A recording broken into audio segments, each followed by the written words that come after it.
Welcome to Life Sutras, where we have empowering conversations with thought leaders that will inspire you to be a healthier and happier version of yourself. We will explore science, the subconscious, as well as the spiritual. Good health equals harmony between many dimensions of mind, body, environment, and the unknown. Hi, I'm Aanchal Bhatia, author of Your Doctor is Not God and How to Be the CEO of Your Health. I believe that health is by choice, not by chance. I am a clinical psychologist by education and an entrepreneur by profession, and a social change agent by passion. I'm a wife and a mother of 2 boys. My husband and I are one formidable team, and that's how we founded Sydenham Clinic, a private health management clinic here in Houston. Welcome and let's explore. Welcome back to Life Sutras. Today we have a very special guest, as always. She is an entrepreneur, a physician, and a mom of 4 kids, Dr. Mary T. Bowden. Dr. Bowden has a brand new facility very close to us here at Sydenham Clinic. It's called BREATHemd, and she is an ENT physician. She's completed her residency at Stanford University. Yes, Stanford. So we have a very super smart doctor here today. She's board certified both in otolaryngology, which covers eyes, nose, and throat. She's also double board certified in sleep medicine. And her specialization, and I think her passion, is for sinus and sleep allergy disorders. As a mom of 4 boys, Mary spent many years on the other side of the doctor-patient relationship. And her frustrations with the traditional medical system inspired her to open BREATHeMD here in River Oaks, Houston, with the goal to simplify the whole patient experiences around visits. I think that's where we share that common goal of trying to empower patients with a better healthcare experience and move away from a traditional insurance-based model of care. Dr. Bowden's also interested in research, and she's currently working with physicians at Methodist to publish her findings from the recent COVID-19 testing. So I'm ready to dive in. I have a whole lot of questions, but Dr. Bowden, thank you for accepting this. I'm very honored to be here. So thank you very much, Aanchal. So give us a little bit of the backstory. You've taken this huge entrepreneurial jump, and your model is very unique. Mm-hmm. What you're doing at BREATHeMD is special. Mm-hmm. And you know the title of my book. It's right. Your Doctor's Not God. And I really feel you're one of those physicians who is not that God doctor. and you're very empathetic to the challenges people face in navigating healthcare, and you've provided a lot of services under one roof. Mm-hmm. So tell some of our listeners today about what brought about BREATHeMD and what you're doing there. Well, thank you. So I'm a mother of 4 boys. Right. And I was basically pregnant for 5 years. It was almost 5 years straight, which means I was at the doctor's office, I don't know, 6, I can't even count, but countless number of times in that 5 years. And it entailed going down to the medical center, wrestling with the parking garage, going up 8 stories to find the space, going down one elevator, crossing over, going up another elevator, walking, then I check in, then I sit there for 2 hours with no one talking to me. And I love my doctor, thank God, but it just wrecked my day. And I wasn't sure if I was going to go back to medicine because with 4 boys, it's very challenging to do anything outside the home. But I finally came to the realization that they're growing up and they don't always need me as much as I thought they did. And so I decided I wanted to go back to work, but I wanted to do something that I could run and that would be something different from what's the typical physician's office visit. And that entails step 1 is great parking. Like our office is ground level parking. We have about to have 2 reserved parking spaces. We only have 1 now, but we're expanding. So reserved parking, and you just walk right in, and the waiting room is tiny because you're not going to wait. You're going to be ushered right into your into the office space, into the clinic room, and then you can schedule it online. And if you need a test, you can have it done in the office. And we have a CT scanner, we have allergy testing, we have somebody that can draw blood. We have home sleep tests if you need a home sleep test. We're about to have an overnight sleep lab if you need an overnight sleep test. So we try to get everything right there that you would need, and so you don't have to go to LabCorp or go to the imaging center or go somewhere else to get an answer to what the problem is. And typical ENT offices are just based around the physician and around insurance, and it's very prescriptive, right? Right. And I offer ancillary services that I think complement the physician care. And one of those is sinus therapy, and it's based on what we do for patients with cystic fibrosis who can't clear the secretions from their lungs. But this is geared towards the sinuses, and it's a saline wash, but it's powered. It's got a pressurized saline that goes in the nose, and then we have a pretty powerful suction. Right. So you spray in one side and suction on the other side, and it really drains the mucus. It gets all that stuff out. And then we also... It's pretty cool. I mean, I saw it when I came to your office, and I mentioned that we have something in Ayurveda called Jalneti, where we do the manual version of it. Right. But it's unique. I'd never seen something like that. Well, people used to do it, and the old school ENTs used to do it, and then I don't know, during my training, no one ever did it for some reason. The sinus can be very painful, and I think if they can get some sort of relief from getting this drainage treatment, it's pretty cool. And saline irrigations are standard of care. I mean, before you have sinus surgery, one of the requirements is that you have tried saline sinus rinses at home twice a day. So it's definitely mainstream. It's not something that insurance will pay for, at least not yet, because maybe that explains why it went out of fashion. Maybe I don't know why. It's weird to me because we have the equipment to do it. Most ENTs would have the equipment to do it. And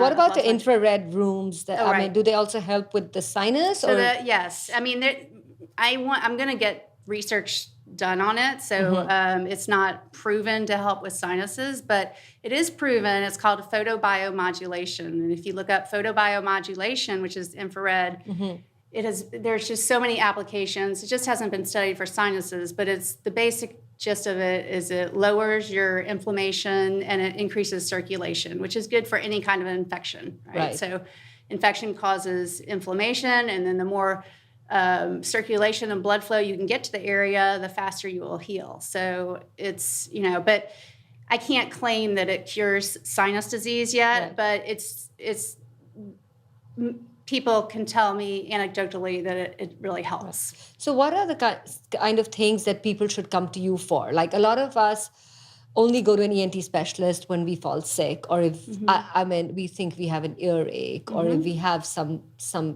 issue. What are some of the things that we can come to you for just therapeutic relief or prevention? Because the sinus irrigation is great. If you're feeling all stuffed up and you're in pain, we can come to you. Right. For inflammation, infrared therapy, for all the massages that your center offers. That's great. The lymphatic drainage. Oh, and we have lymphatic drainage, yes.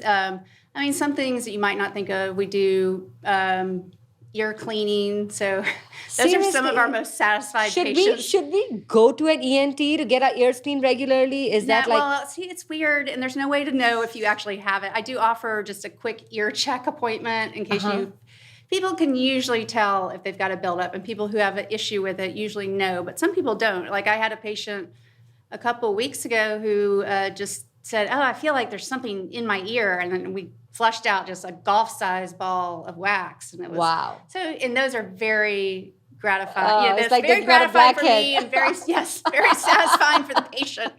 So earwax is one of those things.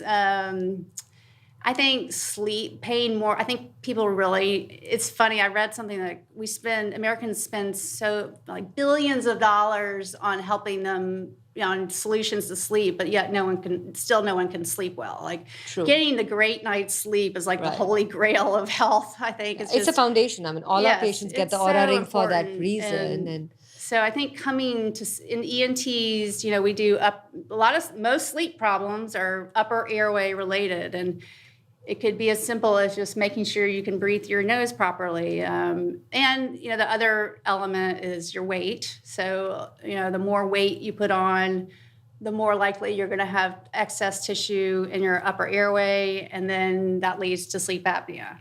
So I think that's a huge area of prevention is, just keeping your weight under control, but making sure that you're not just dismissing your sleep, it's putting sleep as a priority. It's interesting that you look at the whole body, and you will sit and talk to your patient about their weight, and not just diagnose them with sleep apnea and give them their treatment and move on. No, and the other thing that I do that most ENTs don't do is, because I'm board certified in sleep medicine, so I follow the whole sleep. I don't just, most ENTs don't read sleep studies or, manage insomnia or manage other sleep disorders, or really even, they'll operate on patients with sleep apnea, but they don't do much beyond that. So I can do the whole comprehensive evaluation of a patient that has sleep issues. Which brings me to my next question. Sleep apnea is, I think, almost everybody in their household has a family member they know who is suffering from sleep apnea. Yet there's a lot of stigma around it to get the diagnosis. The spouse is the one who will know that they snore, and that's a big symptom. But if you can educate our listeners about what is sleep apnea and what's the latest, greatest out there for sleep apnea, and maybe demystify it a little bit. It's very common. It probably affects, they estimate 20 to 30% of the population. It is basically a periodic, repeated collapse of your airway when you're sleeping. So there are different types of apnea, but I'm just going to talk obstructive sleep apnea because that's the most common. And it's, basically the tissues, it comes from the back of your tongue, the soft palate, and the back of your throat all meeting. And they just basically, it just closes off while you're sleeping. What that does, your body goes into alert mode, and it keeps you, so the deeper you sleep, the more likely you are to obstruct. So you end up not getting the deep sleep that you need because your body, it's a protective mechanism. So your body's keeping you light so that you don't get too deep, so you can continue to breathe because breathing is important. And then, so that happens, it ranges. It could be 15 times an hour. It could be 60 times an hour. It could be 100 times an hour. And with it, the oxygen level typically drops in your bloodstream. And with the lack of oxygen and the lack of deep sleep, it's just very hard on your body long term. I mean, it's been associated with increased risk of hypertension, increased risk of heart disease. It's equated, somebody with untreated sleep apnea is just as dangerous behind the wheel as somebody that's been drinking.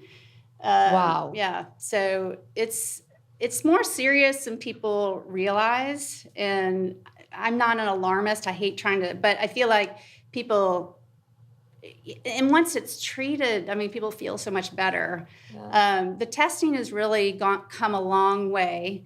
We still do the overnight sleep studies for some people, but the majority of people can just go home with a device that you wear on your wrist.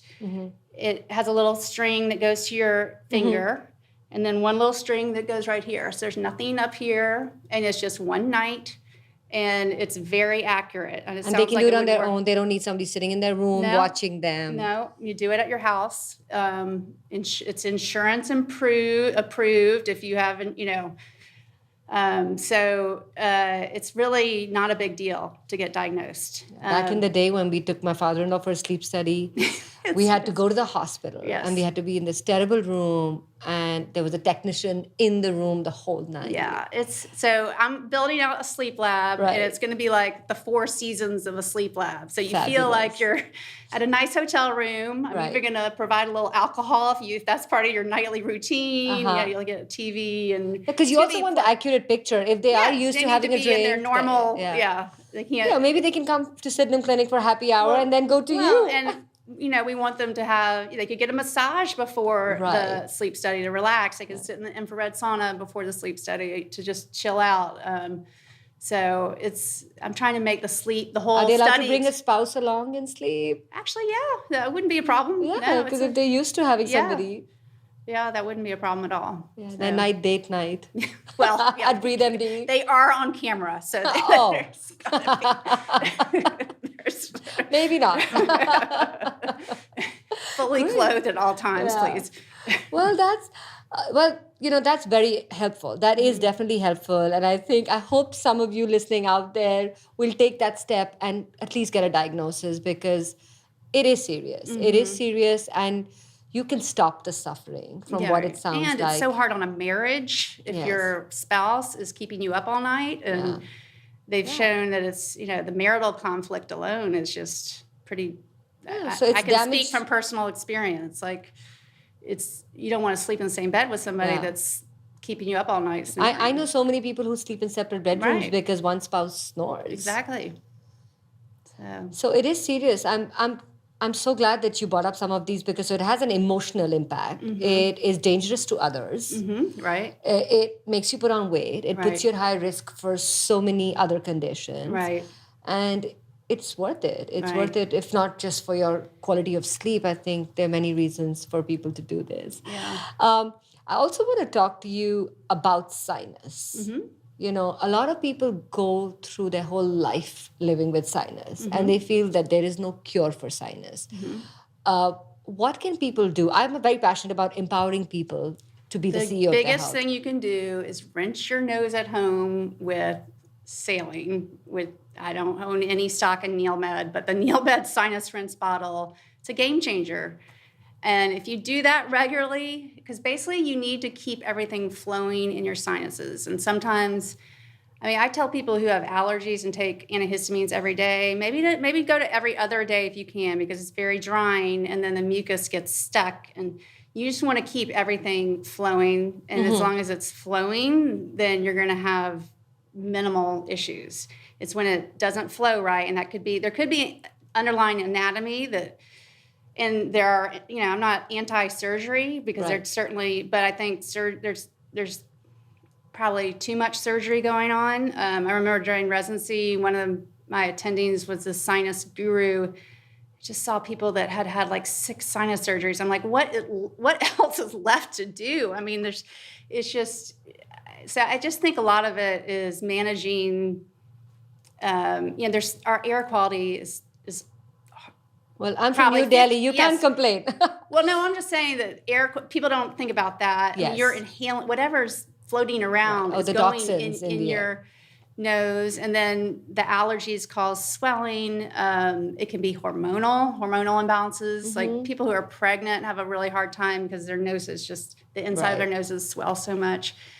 So I'm not anti-surgery, but I think there's a lot. If patients, it's almost like brushing your teeth. If you could just rinse your nose, you brush your teeth, rinse your nose. It doesn't take long.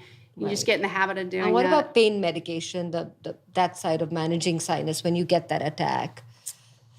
Well, I have never, ever needed to prescribe anything more than like Advil. But yeah, I'm a big fan of those little Sudafeds, the little red pills that you have to show your driver's license for. They're not great if you have high blood pressure, but for a short-term fix, they basically shrink the tissue inside your nose. So they help open it up. That's usually what I recommend people do. And then doing the sinus rinses can help too. And the more salt you add, the more of a decongestant effect it will have. So you could add extra salt to. Great. That is great to know. And I think the hottest topic these days, and something that you've been doing a lot, you've been seeing a lot of COVID patients. Yes. You've probably tested more than 4,000 COVID patients. 7,000. 7,000, wow. I mean, I think that you must have had the maximum number of privately tested COVID patients in Houston. I don't know.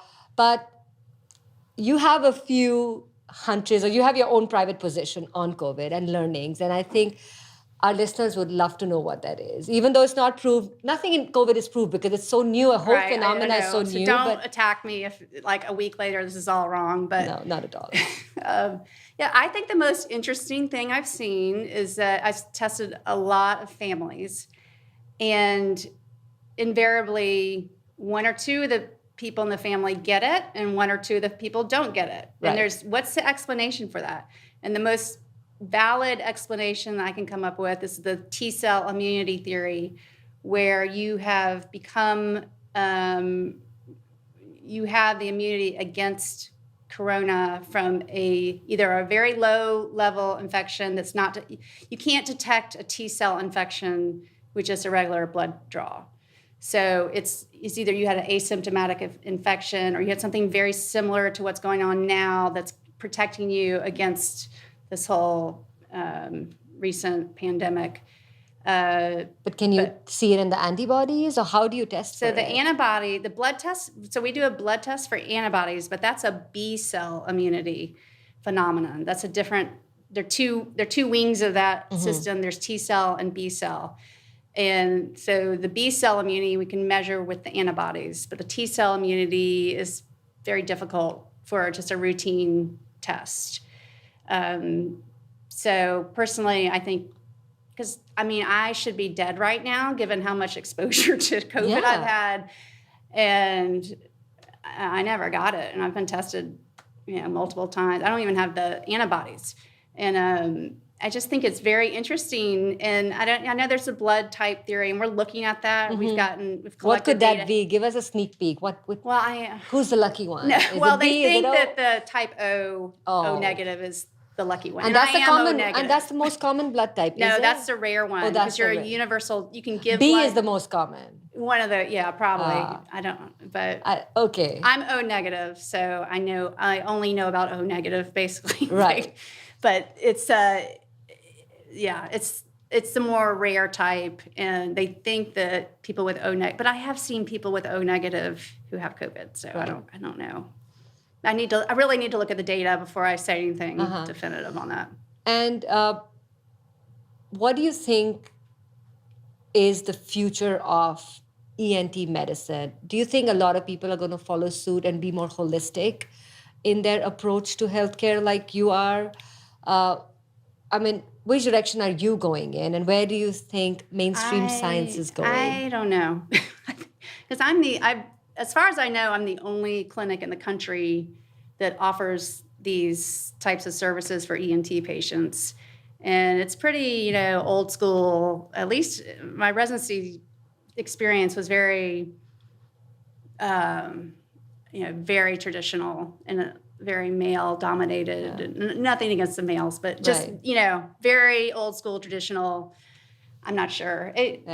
I hope it would be nice, we're trying to create a new paradigm for primary care. We're trying to create a new paradigm here for personalized medicine. Right. And we're hoping that we'll change the game. And I really hope for you that you change the game as well for ENT, because there's so many people suffering from sleep disorders, so many people suffering from sinus, so many people who could benefit from avoiding surgery, from avoiding that traditional mindset of just treating the disease or treating ENT as that subsection of a human body. Right. And I'm so happy to learn that you are treating the whole person. Yeah. I'll come to my last question. Okay. I would love to know a little bit about your personal health care. How do you take care of yourself and self-care? And if you can share with all our listeners what your secret sutra is. Yes. Okay. Well, part of my exercise is taking care of 4 boys. So I consider that that counts a little bit. A lot. And then I really try to do Pilates on a reformer. I love that because I have scoliosis, and I love and I'm going to offer this in my new center because I just love the reformer Pilates because it treats your whole body. It's stretch and strength. And I get chronic pain in my hip, but if I do my Pilates, it totally, completely fixes the problem. So that's sort of how I try to watch everything in moderation is probably one of my little, life's too short to go extreme on anything. So I try to exercise when I can. I try to eat right when I can, but I don't beat myself up if it doesn't work out. Well, you look great. Whatever you do is definitely working. Well, so your secret sutra is meditation, is moderation. Moderation. And Pilates. Then in terms of the psychology, it's always been happiness is reality minus expectations, which sounds kind of cynical, but I am a little cynical. But it's just basically keep your expectations in line. I mean, and I have a growth mindset, but I don't expect too much from people the people I love. I don't, I just, like my kids, they drive me crazy. Yeah. But I also have to keep in mind, they are kids and one day they will be men. So you're not a tiger mom. Oh no. No? I'm the opposite. I'm proud. I should be more tiger mom, actually. It's something I'm working on. Well, but I stalked you on Facebook and your kids look great. They're crazy. They look really great. I mean, whatever you're doing is working. I don't know. I don't know. We'll see. We won't know. Talk to me in 10 years. So I think that's a great tip. I mean, that's how you've been seen with 4 kids is moderation. Well, they beat you down. You you can't. If I had one, I'd probably be a super tiger mom. But with 4, you get beaten down to the point where you really can't. You realize there's limitations on what you can achieve. So. Okay. I'm sure it's very satisfying. I mean, just being a mom, I'm very happy. I'm a mom of 2, so you're doing double of what I'm doing.